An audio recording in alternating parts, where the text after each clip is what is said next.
With roots seated deep in the rich history of Greek mythology, God of War deftly fuses puzzle-solving ability with robust combat and frenetic action, and a brutal yet absorbing tale of destruction and redemption. God of War begins with Kratos, who has climbed to the top of the highest mountain in Athens in ancient Greece, and he has this line. He says, "Not even the gods of Olympus can save me now." And with that, he takes a step and he throws himself off the mountain, and right before he hits the ground, we flash back 3 weeks before, and that's really the game that you play.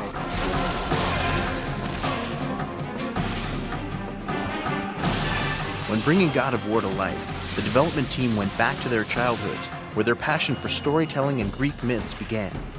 Creative director Dave Jaffe came up to me and goes, "What do you think about Greek mythology?" I was immediately intrigued by it because there's a lot of monsters that everybody already knows who they are, and I wanted to play a game that I wanted to be able to rip Medusa's head off and turn people to stone, and I wanted to fight Cyclopses. When they said, "Hey, we're thinking about Greek mythology for God of War," I was like, yeah, let's definitely do that. It's something that's been a passion of mine for a long time, and I know a lot of other random Greek mythology tidbits and elements that have proved pretty useful during the development process. With such an incredible and revered history to draw from, the team was able to extrapolate their own unique anti-hero as timeless as anything Homer could have conjured up.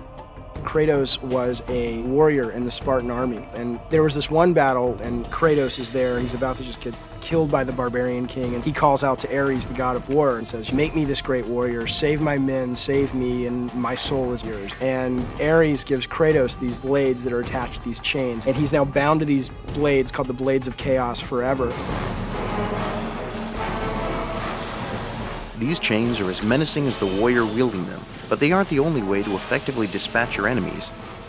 Initially, they were kind of in the air about where they wanted to go with the look of the weapons. They didn't want it to be too fluid and too nice and too dainty, so they wanted it to be more brutal and more aggressive, but it's really difficult when he's swinging things around and not feel like a very choreographed fight scene. So we kind of found that middle ground. The combat system really comes to life when the player customizes their attack combos with a stunning variety of mythical weaponry. You've got all kinds of really cool gadgets and weapons like the Medusa head, the Zeus thunderbolts. You can raise the dead from Hades to come up and fight by your side. You know, you can dash, pop a guy up in the air, use the Medusa head, he falls down and shatters. You get extra points for that, so it's really giving the player a palette to work with and let them be the artist.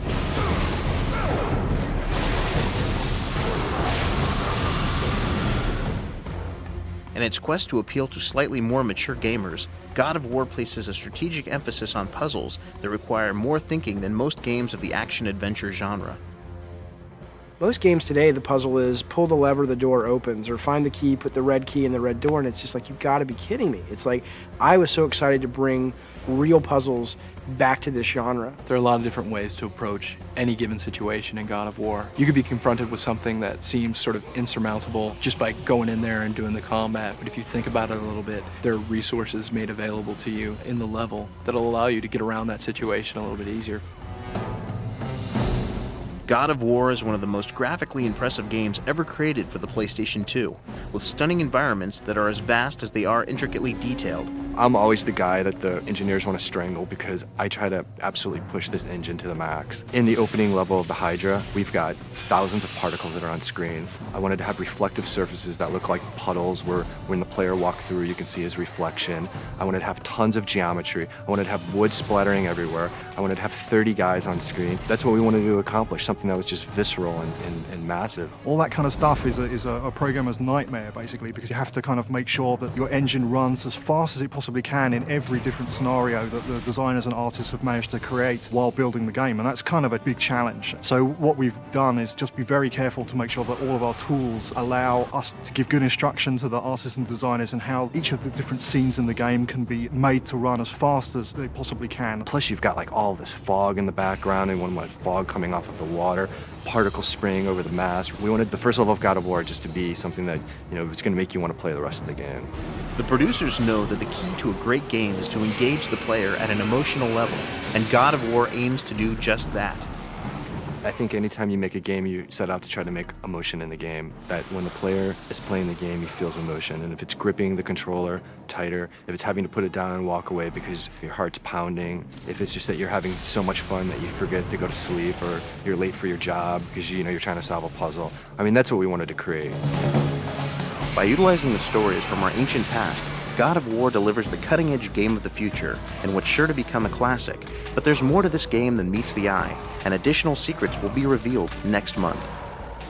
This is the game not only that I wanted to make 3 years ago, this is the game I've wanted since I was a 10-year-old kid, and I finally got to make it, and I'm so grateful, and I think players are going to be grateful too, because it's going to be cool.